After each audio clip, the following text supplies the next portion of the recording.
Hi everybody, welcome back to another video. So in this video I am going to be answering a question that one of the people who watch my videos on my YouTube channel asked. So she saw my video that I did talking about danger signs in pregnancy, and she asked this question and I'm going to read it. So she asked, or she said rather, I wish we could have a video on most probable causes of mom's death during delivery if possible. I'll put a screenshot of the message on the screen. So that's what I'm going to be talking about today. I am going to be talking about the reasons why we have moms or women who are pregnant who die or lose their lives while they are pregnant, while they give birth, or even after the days after they give birth. So in simple medical terms, in this video I will be discussing the reasons for maternity deaths that we have in the country. And this is a very important video because we need to be able to prevent the deaths. Some of the deaths, and in fact most of them, they are preventable. So that is the reason why I'm doing this video. I want you guys to be aware, even though you're not health professionals, I want you to be aware of what is causing women to die when they are pregnant or when they give birth or after they give birth, so that even when you are pregnant or even when you prepare yourself to get pregnant or you prepare to have a child, you are aware of these things and you can be able to make decisions in such a way that you try your hardest to prevent some of these things. So before I tell you guys about the causes, I was looking at the Saving Mothers report for 2022. And this is a report that publishes this information and gives out all the maternal deaths that we had in the country in a certain year and gives us all of the causes for each of those deaths. So in 2022, the number of maternal deaths that was recorded is 993 deaths. So the first reason or the first thing that caused a lot of deaths in 2022 is non-pregnancy related infections. So these are infections that have nothing to do with the pregnancy. Probably the woman had this infection before she fell pregnant, or she had the infection or got the infection during pregnancy and it was not managed well, or she didn't get treatment on time and then it caused complications.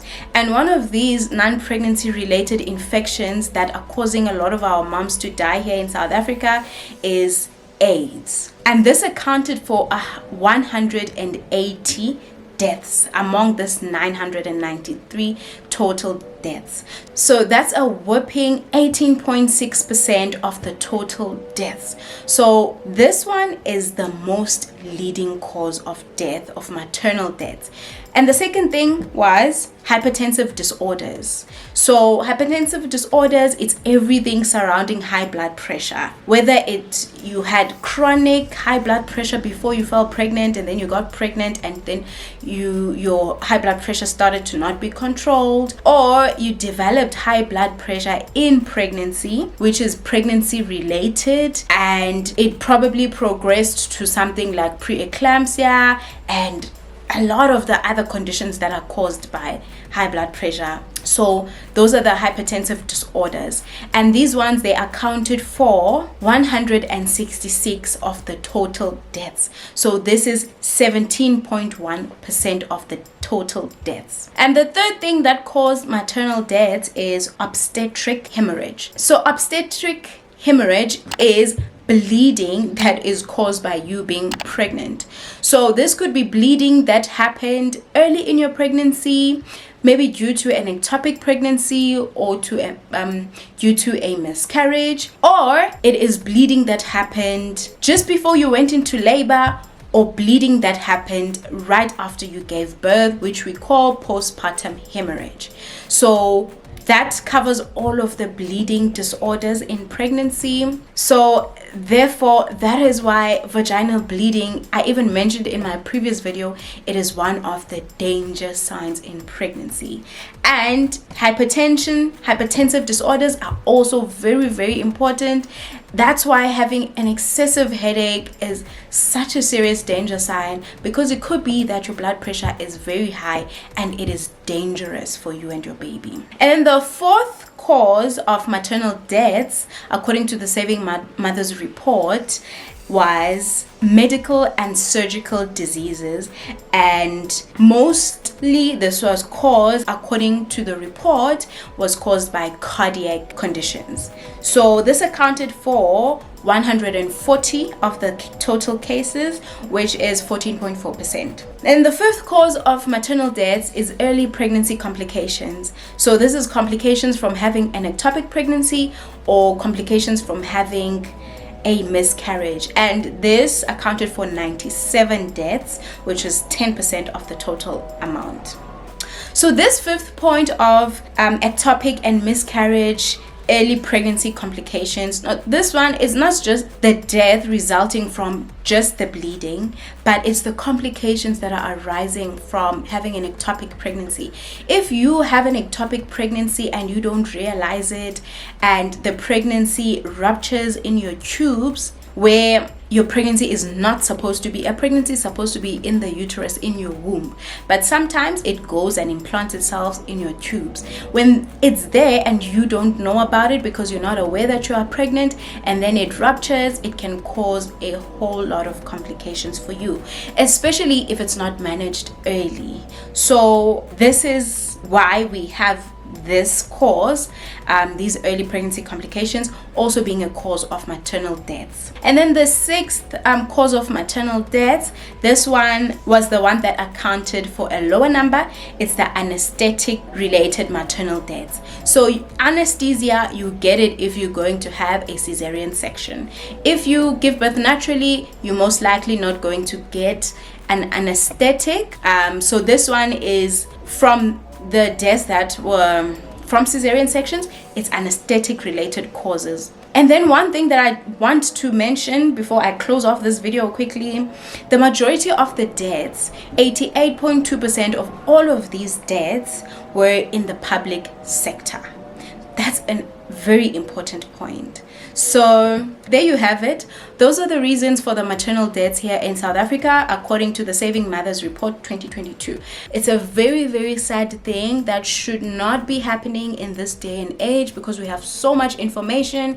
But unfortunately, these things are still happening, and there are a lot of reasons to them happening. Some of the reasons why we are having maternal deaths or women dying when they are pregnant or while they give birth or after they give birth, it's because of the facilities that they give birth in. Could be because the facilities are understaffed, they are overcrowded, there's not enough skilled medical professionals to take care of women, or they just don't have the resources to take care of women, like maybe transport resources to the hospital are not readily available and women are not able to get to the hospital on time. The other reasons that could be contributing to these maternal deaths is people not attending their antenatal care, not starting with antenatal care early enough, booking late in their pregnancy, starting attending their clinic maybe after 5 months of pregnancy. In things like high blood pressure, guys, some of the hypertensive disorders in pregnancy, they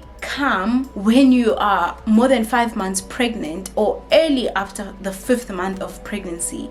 And if you are not attending clinic at that time, you won't know. And probably by the time you start having symptoms or you become symptomatic, it's already too late. Sometimes people are attending antenatal care but not attending frequently enough, not following up on things that they were told by their healthcare professionals to do. These are some of the reasons that are causing the maternal deaths.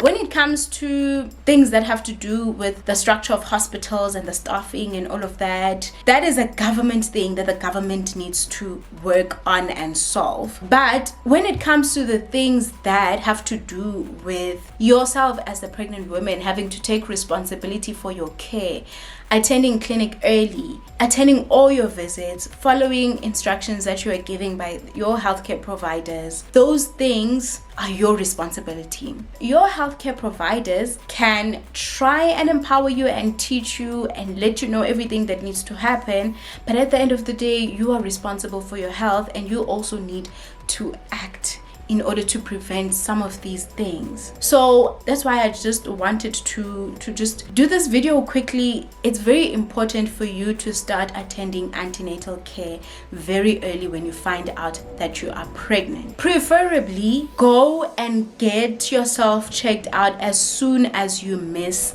a period. Do a pregnancy test at home and find out, are you missing a period because you are pregnant?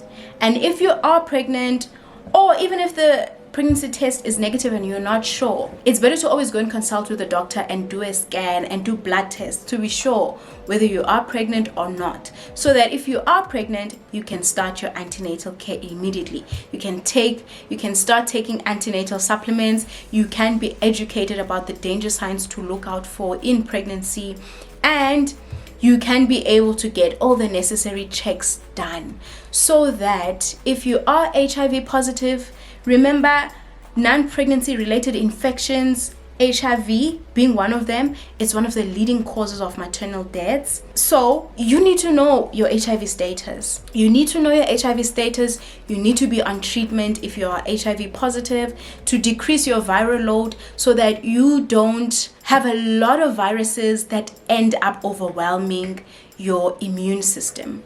If you have HIV, it makes you immunocompromised because it attacks your immune system. Pregnancy in itself as well, it also puts you in a state where you are immunocompromised.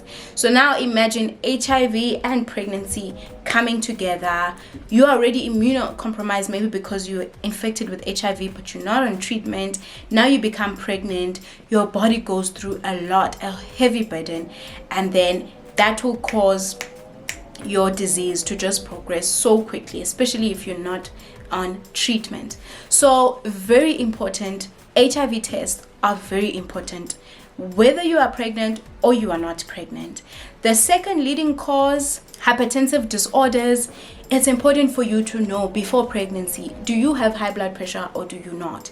If you don't have high blood pressure before pregnancy, when you are pregnant, it's important to always go for your antenatal checks. Ensure that your BP is checked and it's not elevated. If it is elevated, let it be closely monitored, or you put on hypertensive treatment and you are monitored as a high risk person by an obstetrician or a gynae. Because also, if you are hypertensive, you are not a candidate to be taken care of by a midwife, because midwives see people who are low risk. Then the third cause, obstetric hemorrhages, which is bleeding possibly when you're giving birth, or bleeding after you give birth. Very important. If you see any bleeding and you are pregnant, investigate it. Even if it's some spotting, like I said, this was also one of the danger signs that I spoke about. Whatever bleeding or spotting that you have, investigate it. Even if you just have some spotting, you go and get it checked out and you find out that everything is fine, that is okay. If things turn out to be fine and it's not a danger sign, like something that is life-threatening is not happening and it's just bleeding because of your cervix is now more sensitive and you had sex, then so be it. But at least you will know that the bleeding is not coming from something dangerous. And then also monitor your bleeding after you give birth. Obviously, after you've given birth, whoever was taking care of you, whether it was a midwife or a gynae, or whether you gave birth naturally or via cesarean section, they will be monitoring your bleeding. So be observant about your bleeding as well. Is it not too much? And then the fourth cause, medical and surgical disorders. It's very important to also know your health history before you give birth. Whether you are epileptic, whether you are a cardiac patient, you have a cardiac condition, whether you are diabetic, whether you are anemic, all of these things are very important, guys. It's important for you to check yourself before you fall pregnant. Have 6 monthly checkups to check how is your BP, how is your blood sugar, to check do you have any medical conditions like anemia that might present problems for you when you are pregnant, and you need to then be monitored closely and be seen by someone who manages high risk people. So know about those things. If you do have any medical condition, be on treatment for it, have it be monitored by a healthcare professional.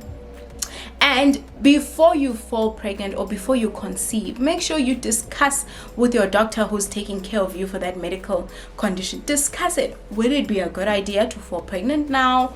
Or is my health not at a place where it's stable enough for me to carry a pregnancy? Do that. It will save you so much trouble and so many hospitalizations when you're pregnant, and so much hospital and doctor visits that you have to do, because now you're having a high risk pregnancy and things are just not going okay. These things are very important. And then when it comes to early pregnancy complications like your ectopic pregnancies or your miscarriages, also if you have a miscarriage or you have bleeding, this excessive bleeding, you know you are pregnant and you're having cramping, always go and get that checked out. Go see a doctor, let them check. Is everything gone? Has the miscarriage been completed? Also, it's important to go for a scan in early pregnancy. As soon as you find out that you are pregnant, or at least when you're 6 or 7 weeks thereabout, go for your first scan in your pregnancy, because that's the only way you will know whether the pregnancy is inside the uterus or is it outside of the uterus. Because when you do that scan and they see that there's nothing inside your womb, then they can start to investigate. Are you having a ectopic pregnancy? What is happening? To prevent that ectopic pregnancy from rupturing. And then the last cause of maternal deaths, it was anesthetic. Maternal deaths caused by anesthesia. Also very important. Now this point brings me to think very deeply about how you want to give birth. Think very deeply about it. I know some women, they electively choose for themselves that they want to have a cesarean section instead of giving birth naturally, even though when they have no complications in pregnancy and there's no medical reason that warrants them to have a cesarean section. And one thing we must remember, guys, is that a cesarean section is a major operation, and it is something that is quite serious.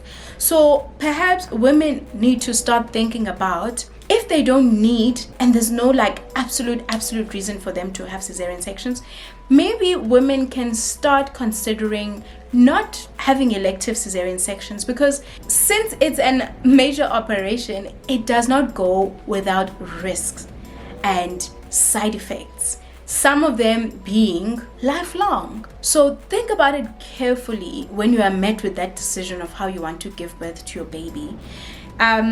I've heard of people who had cesarean sections and then they developed a headache after giving birth, and that headache that ultimately led them to losing their life.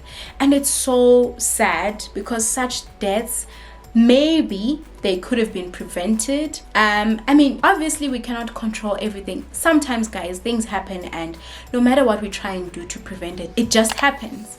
But all I'm saying is that some of the things that we can control, some of the things that are within our control, let's try and prevent them. That's what I wanted to talk to you about in this video, and I really hope that you learned something from it, and it's gonna help you think more deeply in your pregnancy or even in your next pregnancies if you're not pregnant.